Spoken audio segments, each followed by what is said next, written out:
वैशाली रमेश पाटील, सावित्रीबाई फुले पुणे विद्यापीठातून मी विद्या वाचस्पती म्हणजेच PhD करत आहे, संशोधिका आहे. सर, माझा जो PhDचा विषय आहे की कविवर्य मंगेश पाडगावकर यांच्या कवितेतून घडणारी मूल्य शिक्षण व जीवन कौशल्य शिक्षण यांचा अभ्यास.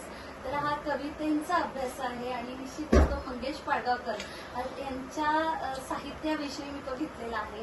आणि संशोधक या नात्याने मला साहित्यिक म्हणून मी आपली निवड केलेली आहे. सर, म्हणजे आपण मला वेळ दिला त्याबद्दल धन्यवाद सर.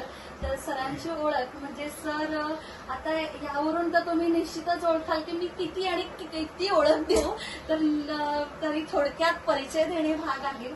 म्हणून मी सांगेन की संदीप पाटील सर हे प्राध्यापक आहेत, कला शिक्षक आहेत आणि विद्यार्थ्यांना ते मोफत एलिमेंटरी क्लासेस वगैरे आहेत. कला शिक्षक म्हणून ते मोफत एलिमेंटरी आणि इंटरमिजिएट ग्रेड परीक्षांसाठी मोफत मार्गदर्शन करतात.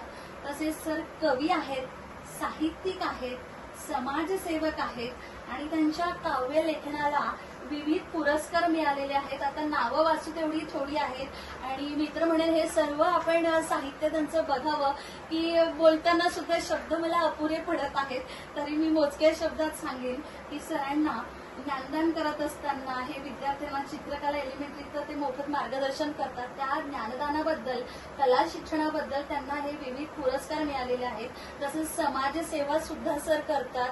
विविध खेड्यापाड्यांवर, पाड्यांवर, वस्तींवर जाऊन सर अन्नदानापासून ते गरजूंना त्यांच्या शिक्षणासाठी किंवा त्या विद्यार्थ्यांना, त्यांच्या पाल्यांना ते शिक्षणाच्या शैक्षणिक वस्तूंपासून अन्नधान्यांपर्यंत सर खेड्यापाड्यात वस्तींमध्ये जाऊन त्यांना ह्या सेवा पुरवतात. म्हणजे किती महान कार्य, म्हणजे अगदी कवी साहित्यिक पासून समाजसेवा आणि त्यांना लागणाऱ्या शैक्षणिक वस्तू पुरवणं. आणि मी तर म्हणेन की सर खूपच म्हणजे कौतुक करावं ते किती करावं हा प्रश्न मला पडत आहे. तर सरांना जीवन गौरव पुरस्कार देखील 2021 मध्ये मिळालेला आहे. सरांना कमी वयात जो पुरस्कार अगदी म्हातारपणात सर्व कार्य पारखून तो दिला जातो, तो अगदी या लहान वयात सरांना तो मिळालेला आहे. त्यामुळे सर खूप अभिमान वाटतोय आम्हाला तुमचा. सरांना गुणवंत शिक्षक पुरस्कार देखील मिळालेला आहे. सर साहित्य क्षेत्रात सुद्धा कार्यरत असतात, त्यांना विविध पुरस्कार मिळालेले आहे. शिक्षण क्षेत्रातील कलाचा पुरस्कार देखील सरांना मिळालेला आहे. तसेच OMG बुक ऑफ रेकॉर्ड यांच्यातर्फे 2023 मध्ये सरांना गुरु द्रोणाचार्य पुरस्कार हा देखील त्यांच्या साहित्य, सामाजिक आणि कला क्षेत्राबद्दल सरांना प्रदान करण्यात आलेला आहे. तर सर हे उत्तम कवी आहेत, साहित्यिक आहेत. त्यांचे कविता, लेखन साहित्य हे वृत्तपत्रांमधून प्रकाशित झालेलं आहे, प्रसिद्ध झालेलं आहे. आणि आपण म्हणतो की आपण जन्माला आलोय तर समाजाचं काहीतरी देणं लागतो. तर त्या निमित्ताने म्हणजे त्या अनुषंगाने सर समाजाचं ऋण फेडण्यासाठी सुद्धा समाजसेवा मोठ्या प्रमाणात करतात. सर एक कला शिक्षक असून ह्या गोष्टींकडे अगदी आपण या पुरस्कारावरनं बघणारच आहात की किती वेळ सर तिथे स्वतःला वाहून घेतात. तर असे आमचे हे संदीप सर आज आपल्याला साहित्यिक म्हणून मला लाभलेले आहेत, याबद्दल मला खूप अभिमान वाटतोय. तर सर धन्यवाद. तर सर मला आत्ताच आपण म्हटलं की मला मंगेश पाडगावकर यांच्या साहित्यावर मी अभ्यास करते माझ्या PhDचा. तर सर आपण पाडगावकरांच्या व्यक्तिमत्वाच्या विशेष पैलूंबद्दल काय सांगाल? नमस्कार, मी संदीप पाटील सर. मी कवी, प्राध्यापक, व्याख्याते. विविध विषयावरती माझे व्याख्याने चालत असतात संपूर्ण महाराष्ट्रभर. मग ती शाळा असेल, प्राथमिक शाळा असेल, माध्यमिक असेल, विविध भाषां शाळेमध्ये असेल, मग ते तेलुगू असेल, गुजराती स्कूल असेल, कॉलेजेस असेल, प्रत्येक भाषेमध्ये जाऊन मी त्या ठिकाणी माझ्या परीने मी कला आणि वक्तृत्व देण्याचा प्रयत्न करत असतो. सर्वप्रथम मी माझ्या घरी माझं नाव सजेस्ट केलं ज्या व्यक्ती, त्या माय माऊलीनं, त्यांचे मी धन्यवाद करतो, मी आभार व्यक्त करतो. आणि तुम्ही ते गोष्टी ऐकून माझ्या घरापर्यंत पोहोचते. खरंच माझं घर एक धन्य झालं. जीवन जसं म्हणतात की दगडाला सुद्धा देवानं स्पर्श केला तर दगडाचा देव जन्माला येत असतो, तसं मला असं वाटलं की तुम्ही एका साहित्यिकाची, एका प्राध्यापकाची आणि एका छोट्याशा साहित्यिकाची तुम्ही जाण घेतली आणि त्यावर तुम्ही एक विचार करण्याचा प्रयत्न केला आणि आलात. सर्वप्रथम तुमचं खूप खूप अभिनंदन. आणि तुम्ही या संसाराच्या जीवनामध्ये ज्ञानदानाचं काम आणि कार्य करत असताना आपला स्वतःचा संसार देखील करून या सर्व गोष्टी साईडला ठेवून एक शाळा कॉलेज ठीक आहे, पण तुम्ही कॉलेजच्या प्रिन्सिपल पदावरती रुजू असून तुम्ही शिक्षणाचं ध्येय अंगी घेतलेलं आहे. म्हणतात जेवढं आपण पेरलं तेवढं त्या ठिकाणी ते मिळत असतं. तर नक्कीच ते तुमच्या वागण्यावरून, तुमच्या बोलण्यावरून आणि आज तुम्ही माझ्या घरापर्यंत पोहोचलेल्या आहात ही साधी गोष्ट नाहीये. कारण आज प्रत्येकाच्या घरापर्यंत जायला वेळ नसतो, लोकांना मंदिरात जायला वेळ नाहीये, लोकांना आपसामध्ये बोलायला वेळ नाहीये. आज माणूस माणसापासून दुरावलेला आहे आणि अशी गोष्ट असून देखील तुम्ही आज माझ्या घरापर्यंत पोहोचतात. एक छोट्याशा कवीची आणि साहित्यिकाची तुम्ही ओळख निर्माण करतात.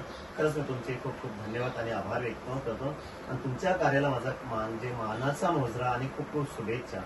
सर्वप्रथम तुम्ही कवी आणि साहित्यिक हा जो शब्द आणि हे जर तुम्ही रुजवलेलं याच्यावर तुम्ही जी पीएचडी करता आहात, मला खूप ओर भरून आलेले बोलताना मला. कारण की आजच्या काळामध्ये साहित्यिक हा वडच हळूहळू गहाळ होत चाललेला आहे. फक्त बोलताना आणि लेखताना लोकांना तेवढ्या पुरतच आठवतं. मग खूप मोठ्या भाषणात असेल, लहान मुलांमध्ये शाळेमध्ये की साहित्य असं असतं, कवी असं असतं, ते फक्त पुस्तकापर्यंतच मर्यादित राहिलं, वास्तवात नाही राहिलेलं आहे. आज प्रत्येक मनुष्य आपलं दुःख व्यक्त करू शकत नाही, पण परंतु देवानं प्रत्येकाला एवढं ज्ञान दिलेलं आहे, एवढं सक्षम केलेलं आहे, फक्त तो आपल्याला स्वतःला वावरून घेत नाही किंवा तो पारखत नाही. म्हणून त्याला त्याच्यातले कलागुण हे बाहेर दिसत नाही किंवा कळत नाही. पण ज्याला कळलं ते तुमच्यासारखे लोक म्हणजे हिराची पारख करत असतो, म्हणायला हरकत नाही. खरंच त्या ठिकाणी आणि साहित्य हा विषय मागे जात असताना तुम्ही ज्या म्हणजे जबरदस्त साहित्यिक ज्या माणसाच्या शब्दानं प्रत्येक माणसाला त्या ठिकाणी एक असं वाटतं की त्यांच्या कविता ऐकून एक शौर्य, धैर्य आणि एक बाळपण त्याच्यात जन्माला आलेलं असतं. आणि त्यांच्या त्या कविता वाचल्यानंतर किंवा ऐकल्यानंतर असं वाटतं की खरंच पुन्हा आपण बाल व्हावं, पुन्हा आपण शाळेत जावं आणि पुन्हा आपण त्यांच्या कविता ऐकत राहावं. काय त्यांच्या त्या कवींमध्ये म्हणजे असे कविवर्य आज या समाजामध्ये, या दृष्टी या धर्तीवरती त्यांचा जन्म झाला आणि त्यांचे आपले शब्द या प्रत्येक लेकरांपर्यंत पोहोचलेले, या आपल्यासारख्या सर्वांपर्यंत ते गेलेले. परंतु आताच्या काळामध्ये त्यांच्या कविता बऱ्याचशा त्या पुस्तकात नाहीशा झालेल्या आहेत. म्हणायला हरकत नाही, मी एवढा मोठा तज्ज्ञ नाहीये, विचारवंत नाही, परंतु एवढं मी खंत व्यक्त करेल की मंगेश पाडगावकर हे खूप मोठे साहित्यिक आहे. त्यांच्या मी पायाची धूळ देखील नाहीये, पण अशा महान कवींची कविता आजच्या पुस्तकात यायला हवी. कारण की त्यांच्या शब्दामध्ये ते शौर्य होतं, ते धैर्य होतं, त्यांच्यात जी माणसाची माणुसकी, जी आपुलकी होती, जी भावना संवेदनशीलता होती, ती आज मात्र कुठेतरी संपली आणि पावलीसी वाटली त्यांनी. आणि त्या कविता आज यायला पाहिजे. इथं कोण काय खंत व्यक्त करा माहित नाही, पण याच्यावरती काम महाराष्ट्र शासन असेल किंवा शिक्षण क्षेत्र का मागे पडत असेल, हा त्यांनी इतरांना पण त्यांना पुढे न्यावं. त्यांनी इतर नवीन साहित्यिक असेल, प्रत्येकाला त्या ठिकाणी काही ना काही त्यांच्या ज्ञानानुसार द्यावी. पण परंतु सोन्यासारख्या माणसांना सोन्याची एवढी मोठी खाण आहे की ती ह्या भूतलावावरती पुन्हा जन्माला येणे अशक्य आहे. आणि आज आपण त्या माणसांच्या विचारावरती तुम्ही पीएचडी करतात मॅडम, खरंच त्या ठिकाणी तुम्हाला सॅल्यूट आहे. कारण की ह्या गोष्टी अशा मंगेश पाडगावकर म्हणजे साधे साहित्यिक नाहीये. आज त्यांचे नाव घेताना सुद्धा माणसाला त्या ठिकाणी एकदम जबरदस्त म्हणजे वेगळंच काहीतरी फील होते. खरंच मित्रांनो, आज ह्या मॅडम जे विषय घेतलेले आहेत साहित्यिक, आणि साहित्यिक हा शब्द आज गरज आहे. कारण की मनुष्य त्या ठिकाणी आपल्या वेदना, आपल्या भावना व्यक्त करू शकत नाही, तो व्यक्त करू शकतो आपल्या कवीच्या माध्यमातून, आपल्या लेखकाच्या माध्यमानं, आपल्या लेखणीच्या माध्यमानं. मग ती चारोळी असेल त्या ठिकाणी, मग त्याच्यामध्ये 4 ओळी 4 ओळीची असेल, 6 ओळीची असेल, 2 ओळींची असो, त्या ठिकाणी ती काहीतरी असेल, पण त्याच्यातनं त्याच्या रूपांतरामध्ये माणसाच्या अंगामध्ये तुरतुरी यायची आणि नाचायचं वाटायचं. यस यस यस, खरं. सांग सांग बोलना पाऊस पडेल का, काय त्या शब्दामध्ये किती सिंपल वाणी होती, पण खरोखर त्या ठिकाणी ते ऐकावं असं वाटत होतं. आणि अशा शब्द, अशा साहित्यिकांचं ज्यावेळेला शिक्षण क्षेत्रामध्ये जर कविता असेल, तर मी म्हणतो की मराठी भाषाला नुसतं अभिजात भाषा फक्त ही शब्द आणि पुस्तकावरती नाही, माणसाच्या शब्दावरती, त्यांच्या हृदयावरती, त्यांच्या प्रत्येक धमन्यांमध्ये मराठी भाषिक शब्द आणि असे साहित्यिक जन्माला येऊ शकतात. कारण की त्यांच्या शब्दामध्ये जी वाणी होती, जी चाल होती, जी माणसाला त्या ठिकाणी रस्ता दाखवत होती, जे हृदयाचा कंठाला फोन टाकत होता. की म्हणत होते पहिले लोक की दगडाला नारळ फोडायचं, दगड सुद्धा पाझरतो. अहो काय दगड, हे आमच्या दगडामध्ये देवच असा होता त्या ठिकाणी की त्यांचे शब्द एवढे जबरदस्त, जसे की अमृताची धार होती. हो, ते जिवंतपणा माणसाला रडवायचे, हसवायचे. आणि अशा व्यक्तींचा तुम्ही त्या ठिकाणी विषय घेतलेला आहे. खरंच मला अभिमान वाटला. कविवर्य, महान कवी ह्या भूतलावरती मी म्हणतो ते साहित्य क्षेत्राचे किंवा माझ्यासाठी खूप मोठे प्रेरणास्त्रोत, माझ्यासाठी ते देव म्हणतले चालेल. कारण की आईवडिलांच्या रूपात मी त्यांना पाहतो. कारण की त्यांच्यापासून मला प्रेरणा खूप मिळाली आणि मी देखील त्या ठिकाणी त्या गोष्टीवर असं मला वाटलं की माझं दुःख मी कसं व्यक्त करू शकतो. मग मी त्या ठिकाणी 4-4 शब्द, 2-2 शब्द लिहत गेलो आणि लिहिता लिहिता लिहिता मग ते काना मात्रा उकार नंतर मी वळण लागलं. मग त्याला अलंकार आले, मग त्याला काना मात्रा उकार आल्यानंतर मग त्याला थोडीशी चाल आली. चाल आल्यानंतर सुंदर वाटायला लागलं आणि मग तेव्हा लोक म्हणायला लागले, अरे हा पण साहित्यिक आहे का. म्हणजे साहित्यिक मनुष्य हा त्या ठिकाणी प्रत्येक जन्माला येत असतो. ज्याप्रमाणे आपण पेन्सिलला शॉर्पनर करतो ते सुंदर आणि टोकदार होतं, तसं मनुष्याने सुद्धा आपल्या विचारांचं जर त्या ठिकाणी शॉप केलं, अपडेट केलं तर नक्की तो ठिकाणी तो वेदना आपले पाहू शकतो. तुमचा जो शब्द आहे की कविवर्य मंगेश पाडवकर साहेब यांचे त्या ठिकाणी व्यक्तिमत्वाचे विशेष पैलू, खरंच आहे. आतापर्यंत आपण जेवढं बोललो हे सर्व त्यांचेच पैलू आहे, त्यांचं गुण आहे, त्यांचे ते शब्द. आता आपण पुस्तकी भाषेत बोलण्यापेक्षा साधं सिंपल भाषेत बोलायचं म्हणजे असं त्या ठिकाणी की त्यांचं जे व्यक्तिमत्व होतं ते खरंच त्या ठिकाणी एक जे माणसातला देव आणि माणसातला देव जेव्हा ते ओळखून घ्यायचे आणि प्रत्येक माणसाच्या भावना मात्र पाझरत होत्या. हो काय ते बाळपण, त्याचं बाळपण. आणि आजचे बाळपण हे पोरांचं मोबाईल टीव्ही मध्ये गेलेले आहे. आज त्यांना कविता विचारला ते माहिती नाही, फक्त परीक्षा मार्कांपुरता ते पुस्तकं हातात असतात. म्हणजे आज 10तले 1 मुलगा कुठेतरी असेल, पण बाकीचे सर्व आहेच पाहिजे. पण अशांची जर कविता असतील तर नक्की मात्र प्रत्येक मुलाला, प्रत्येक माणसाला ऐकायला येईल आणि मराठीचा अभिमान सार्थक वाढेल. खरंच.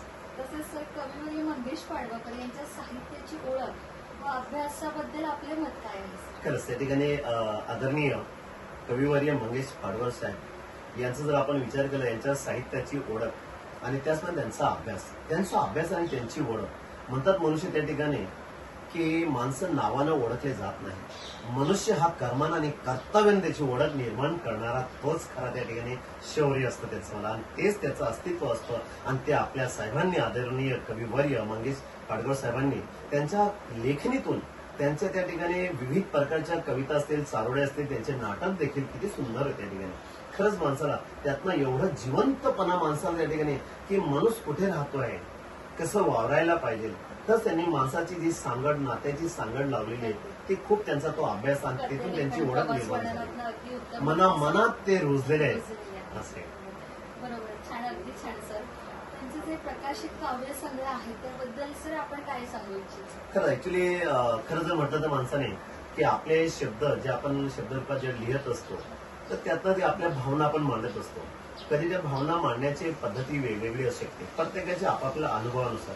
परंतु यांनी आपल्या ज्या काही प्रकाशित केलेल्या होत्या पुस्तकं आहेत, काव्य असतील, ते संग्रह असतील, बरेचसे त्या ठिकाणी त्यांचे जे प्रकाशित झालेले आतापर्यंत असा एकही प्रकाशित त्यांचं त्या ठिकाणी कुठं साईडला ठेवलं गेलं असं झालंच नाही.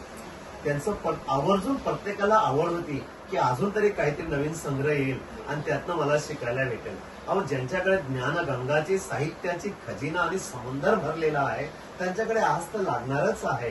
पण ज्यांच्याकडे अशा आस आहे तर अशांची त्या ठिकाणी प्रकाशित झालेले संग्रह आहेत. आपण जर त्यातला विचार केला त्या ठिकाणी त्यांचे विचार आणि सौंदर्य. आता आपण काय करतो, सध्याच्या काळामध्ये स्वतःला सुंदरता करण्यासाठी मेकअप करतो, पण आमच्या ह्या त्या ठिकाणी साहित्यिकांनी विचारांची त्या ठिकाणी त्यांची त्या ठिकाणी काय ते सोन्या चांदीची अंगण, त्याला त्या ठिकाणी रिंगण टाकायचे, अलंकार टाकायचे शब्दामध्ये, आणि जे सौंदर्य फुलून येत होतं की जे माणसाच्या हृदयावरती ऑटोमॅटिक प्रेम करत होतं. म्हणून त्यांनी म्हटलं होतं, प्रेम ते प्रेम असतं, तुझं माझं सेम असतं. म्हणजेच त्या ठिकाणी बघा शब्दांचे किती सुंदर, म्हणजे त्यांचे जे प्रकाशित झालेले आहेत ते काव्य कोणतेही संग्रह असेल तो खूप सुंदर होतं आणि त्यांची ओळख आज समाजाला गरज आहे. छान, अप्रतिम सर. मंगेश पाडवकर यांच्या जे काव्य त्यांनी प्रकाशित केलेलं होतं, ते काव्य मांडलेलं होतं, त्याची वैशिष्ट्ये काय होती सर? ऍक्च्युली त्यांच्या ज्या कविता जे त्यांची प्रकाशित झाली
आहे.